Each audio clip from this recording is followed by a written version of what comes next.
We're on your side. You're watching News 19 at 11.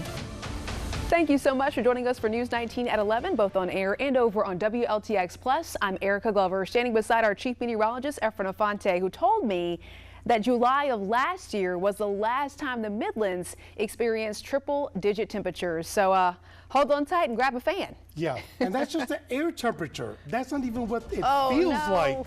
Well, yeah, it was one of those days where it's like, wait a minute, is it really that hot? Yeah, it's that hot. Today, this afternoon, there were many areas in the Midlands where the heat index got to be 100 degrees or more. Granted, it was only for an hour or two, but still oppressively hot. Our weather impact specifically is going to be the heat index values along with the temperatures, but we're talking about tomorrow and Wednesday. The time frame is now between 1 and 8. So from midday into the early evening, just before sunset. That may get expanded either earlier or later, but the bottom line is that what it's going to feel like in the shade is 107 to 108 degrees in the afternoon. So even as oppressive that is, if you're outdoors, any kind of activity, especially if you're working, take a lot of breaks, get some shade, because you're going to need it, because it's going to be one of those days that really doesn't feel well. The National Weather Service already has the heat advisory for the Midlands, and this is, again, due to the possibility of heat illnesses being exposed to these kind of conditions.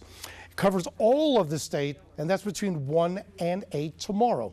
Now, earlier today, we started off a low of 73 degrees and very hot. High of 97, not a record breaker, but look what we got now over Winspray Stadium. Clear skies, 83, but it feels like 89. You forget any wind to try to fan us off. As we go throughout the night, the skies will stay clear, and then in the morning we'll start off a low of 75 degrees, so a little above normal. But by noon we're already at 94, and by the afternoon, 102 degree air temperature with a heat index of 108.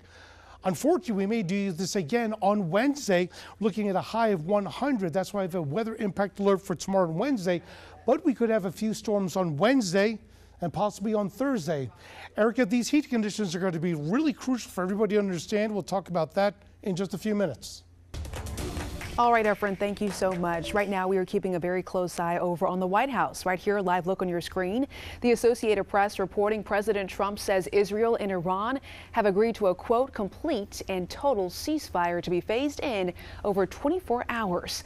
Now, here at home, we are also speaking with a veteran to better understand next steps. News 19's Jamin Wade now joining us, sharing all perspectives. Hey there, Jamin. Yeah, tonight, a former South Carolina senator and veteran who fought in the Persian Gulf War is making it clear he stands with the military.